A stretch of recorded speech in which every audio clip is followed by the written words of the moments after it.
We're here to talk about why local businesses and local retailers and buying local, why we should care about it. Do you want to quickly introduce yourself, Liza? Yeah, absolutely. Liza Amlani from Retail Strategy Group.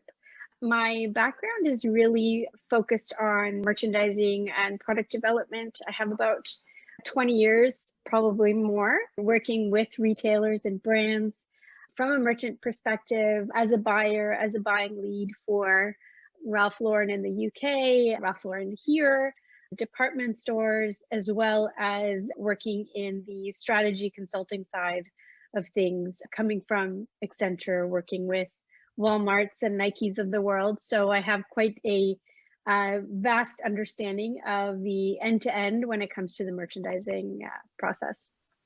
Excellent, thank you. I'm just going to blast my intro for everybody.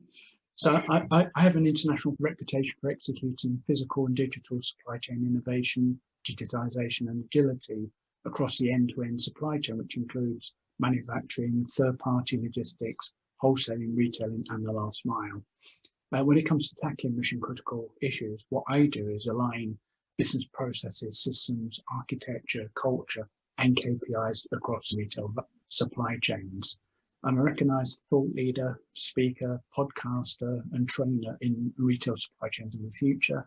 And I recently awarded a number of things. I think the most proudest thing that I've recently been awarded is Retail Rethink's Top 100 Retail Influencers 2021.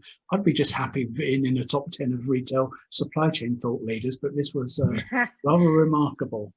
So in terms of trying to set the scene for our conversation, we got together a few weeks ago and we were just talking about the kind of subjects we thought might be very helpful, relevant and topical at this time as we work through this pandemic and all the great plans for a vaccine and we get back to normal somehow. But in that tranche of, I'm going to call it destruction in its wake, we've been, just strange enough, broadly in this week, it was a week last year, but we went into lockdown. And I think this is going to go on for another year before we re-emerge into some new normal. During that period of time, something in the order of maybe 250,000 small businesses, and now this is more on the retail supply chain, that's retailers and their artisan local suppliers, may actually not continue business. Yeah. And just to put that in context, that's about a third of our businesses in Canada on the basis that we've got about 750. So we've got some big issues ahead of us. Those small businesses are like pillars of our community. They're the ones who support the local football team, the local hockey team, whatever. They're the ones who support employment. They're the ones who support their communities. These are in the process of being devastated. So I thought it'd be topical for us to mull this one over at a kind of a pretty high level, and just to see what the major attributes of this time and perhaps what might be going on in those small to mid-sized retailers and those small to mid-sized suppliers who feed that retail economy, and what may be some of the big implications we've got ahead of us. I think you hit the nail on the head there, just talking about localization, especially from a supplier perspective. When we think about what happened a year and a week ago today, and how really not only did the retailers really suffer, but also the suppliers with canceled orders due to COVID, not being able to ship. And then, of course, subsequently what followed was just visibility into sourcing and the ban of cotton in China, for example, and how that disrupted not only supply chain, but the suppliers. So what are the benefits of local sourcing versus global sourcing, and how does that really impact a retailer of any size, whether they're local, the shop around the corner, or Holt Renfrew in the Bay, for example? I think that is a very interesting conversation, considering we're not exactly leaders in apparel and accessories manufacturing in Canada. That's not the type of sourcing we think of. Some might think they are, but let's put that one up for a moment. Yeah, exactly. But we don't have as much of the skill set and the tradespeople here to develop woven fabrics and materials, for example. I think that there's a lot to be said about manufacturing overseas and what that means to your bottom line. But what does that mean when you can't manufacture in China and you can't buy cotton anymore from a certain region that actually has 80% of the cotton production in the world? That's just one example. I think the farmer, when he was on his kind of bring it back on board to America, was saying that it's easy to move the plant across. That's not the issue. We can put it on a boat, get it over, get it into a building. That's not a problem. It's all those support, the tier 1, tier 2, tier 3 suppliers, the ecosystem that takes years sometimes to build up. So we start from a point of view that in our rush to meet our bottom line expectations of our stock market, our investors, our family businesses who want to move in a certain direction, we've been happy to see our capabilities shipped abroad because it's more cost effective. But there's some, when we're in steady state, it's kind of, it's like a comment I made on LinkedIn recently that with the ports, when they're in steady state, it's fine. As soon as they get a slight disruption, we start to see how much has been put under the carpet and is now exposed. And I feel that Canada is particularly exposed, and there's some big implications that run alongside this for our economic health and our well-being of our society. And I think you bring up a very good point in just thinking of back to January with Brexit. I mean, what happened at the borders and what's still happening, and it is going to happen for the next at least 6 months, the amount of paperwork and red tape to actually get product in and out of the UK is shocking. And the EU. Of course, and the EU, it is shocking. It is shocking, and it's not only problematic, but the customer in the end is the one that is losing that battle in terms of price and, of course, supply. Look at Northern Ireland. They're having a food shortage.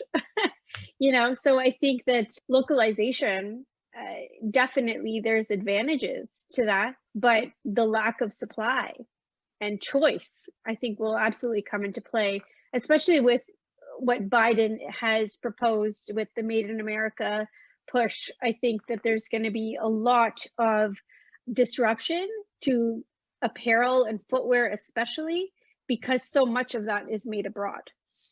Yeah. And wouldn't it be a good thing if we hadn't given away most of our capabilities, because we could have benefited from that? Because I'm sure that in his world of Buy America, it actually means also look after our strong allies, the UK, Canada, and maybe other parts of the Commonwealth. These are all Western democracies who are like gearing up to maybe benefit from some form of economic resurgence.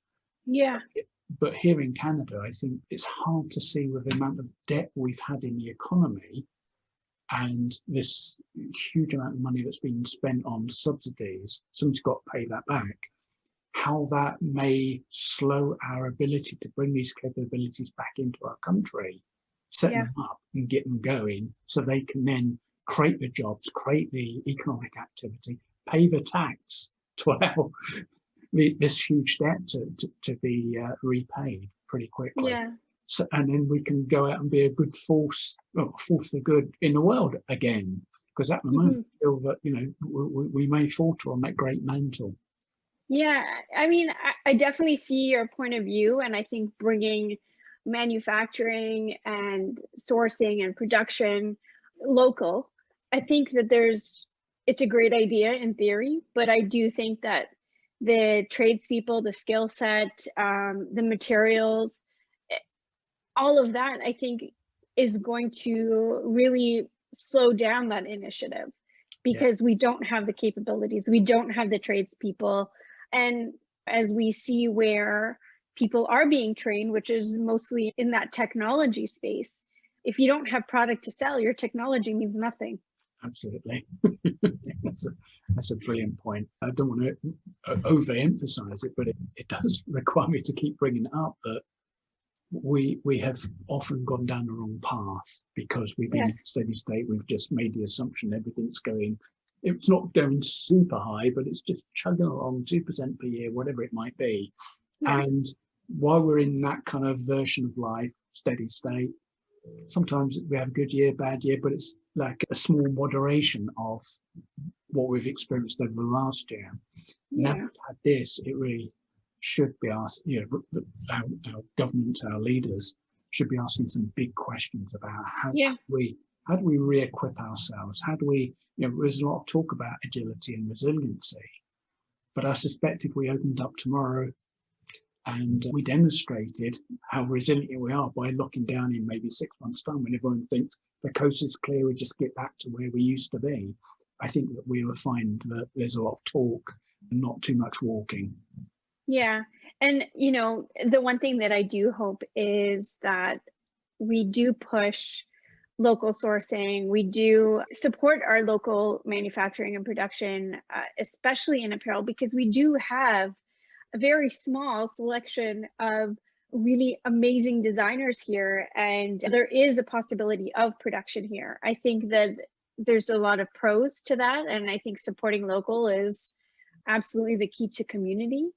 We just, as you said, we need to, push our leaders to really give merchandisers, give manufacturers, production facilities, artists, artisans, just that, I guess, leverage in order to actually afford to do that, to have local sourcing and production. I think that's the big key, is affordability. I mean, it's so expensive.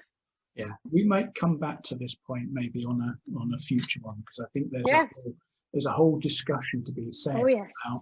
And weirdly, I was on a call with David Laberstar yesterday, and we were talking about, he was the CEO of NEC, equipment company, which was Canada's prime, maybe only purpose-based business enterprise, and he had some interesting things to say.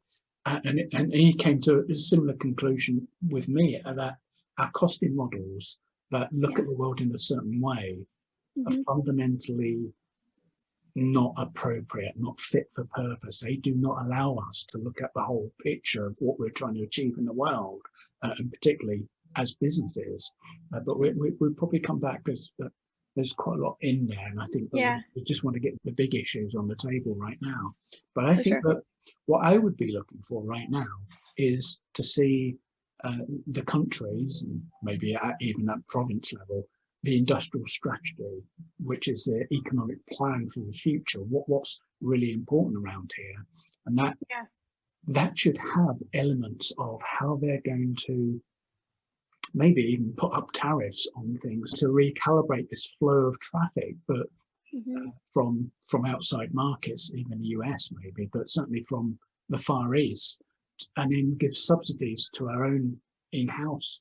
As you mentioned, there's some of the capabilities we've got to really spend a lot of money and a lot of time and investment to try and get those capabilities expanded quickly, so that we can actually take off the tariffs, take off the subsidies, and those businesses stand on their own 2 feet.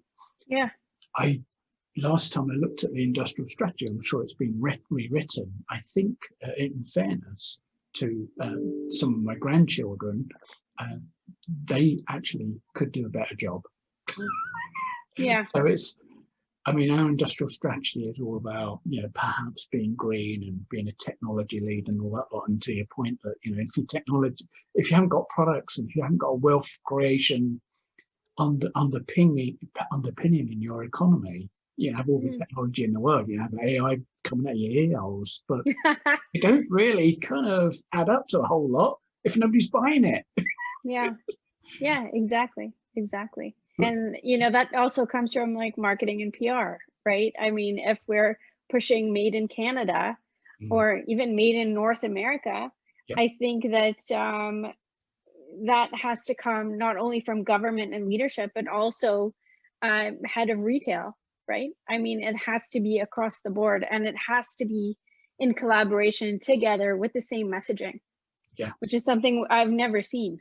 No, and these are really big initiatives, and I find Canada quite complicated in terms of its level of government. How does that happen? If we think about the rent subsidy program, we've got complicated, in some ways, complicated government structures, and we've got complicated association advocacy bodies. So when the government turned to the retail side of business, they had all the like the RCC, they had the IGD, they had small businesses, all these things going on, all these advocacies that say, well, my members want this. So the government, and I don't blame them for turning and say, I can't decide. They're not coming through with a clear message. They're not settled in their approach. So we can't design a rent subsidy program that allows their collective members to actually wear through this period. So at least they survive to the point where we're vaccinated and we're kind of open the doors and we're ready to go. So we've got a very disjointed way of viewing the world.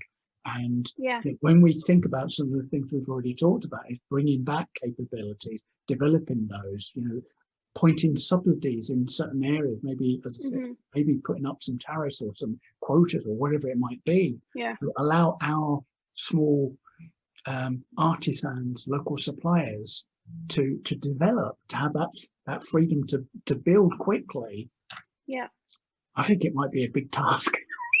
I think so, but I do think that when we're talking about governments and as they are putting together plans for subsidies and small businesses and retailers, and no matter what vertical we're talking about, if those people are not in the room to actually give insights into challenges and pain points and how governments can actually help them, then whatever the government puts out there is actually not going to work.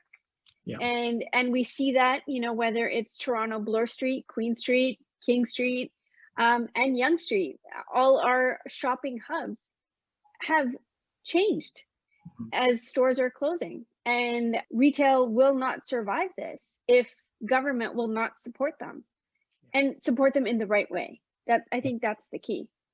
Because what we hear is that retailers are not in the room when they're making these decisions. Same thing is happening in the UK. Same thing is happening across Europe, in Italy. That's a whole other story, which we'll save for another day. But if we can localize some of the sourcing and manufacturing and production and design, I think that not only can we be quicker to market, but also support our local communities and local retailers. I think that's something that is, not only key to survival, but also if those people are not in the room, then are the right decisions being made for their survival? Yeah. I'm not sure. It's pretty, I think it was quite eye-opening when I got a statistic about the UK government. At the time, it might be going back about 10 years. Only 7% of them had actually ever worked in business. And often that was in their sandwich year at university. What? Some of them actually had a business career and then they dived into politics, weirdly. But given that, because they're all meant to come from some kind of legal background, so they know how to frame laws.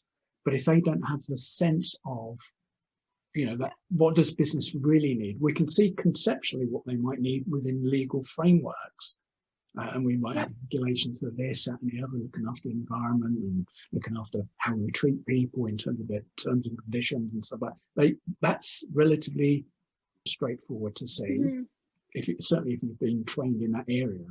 But when you actually look at what businesses need, like right now, if you haven't actually had that exposure and been involved with a small business, a mid-size, or even a big business, to see how they run, it's very hard to conceive the right solution, what's actually needed here, because it's very hard to diagnose problems if you haven't actually been around those problems and to actually kind of imbibed the symptoms and sifted them all to actually work out what do they actually need right now. Yep, 100% agree with that. And I talk about that a lot, where if you're a merchant and you're buying product, but you have never worked on the shop floor, or you're in supply chain and you have never been into a DC, you are in the wrong job, because you will never, ever, ever understand what the people who are your brand ambassadors are actually not only going through, but how they manage the changing customers, the evolving assortments, the evolving retail shop floors. How can you do the job if you have never been exposed to the job? The same thing goes for government, in my opinion. But now we digress. Perhaps coming towards the end of our brief discussion, which is I think that, when I think about, why should I buy local? Let's put it on the table, because it's easier to talk about other people buying local, but why should I buy local? Well, I believe that the small business, small to mid-sized business, typically the businesses that employ up to 100 people, they're just as a broad statistic, at 70% of people who are employed outside public service are actually employed in businesses of this size. Yeah. Why should I buy stuff locally? Well, keeping them alive, because we're talking about, very like life support right now, allows them to, when they are able to get back on their feet, are able to re-engage some of the people they've had to let go. They get to live out the rest of their dreams. The reason why they got into small business was they had a plan for retirement, had a plan to look after their children's education, whatever. They've seen those plans. Maybe they've been building on for the last 10, 15, 20 years. Maybe it's family to family. So it might be 50 years. It's more personal, right? Yeah, to see that investment they've made in their business, like slip through their fingers. Why should we support them? It's because they will support us in the future in terms of the tax take they will generate, in terms of the employment prospects they will create. And because I like diversity in the shops I go to, I like to see different things. I don't want to be presented with two choices, Amazon, big box. I think I don't want to live in a world where they're the alternatives and they're telling me this is all you can have. This is the only choice you can have.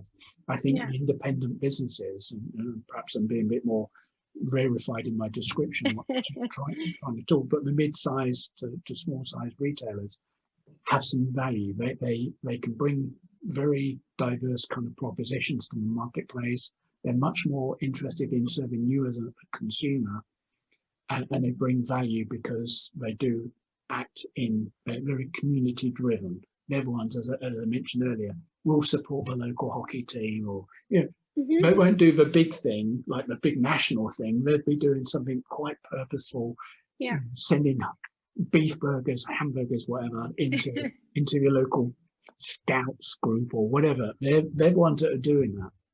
Yeah, and all those things. You're absolutely right, and it's about having that stake, right? They have a bigger stake and more at risk.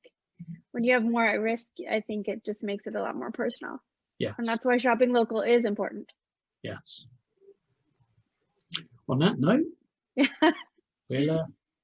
we'll move on to our next one in a few weeks. Sounds good. Thanks, Gary.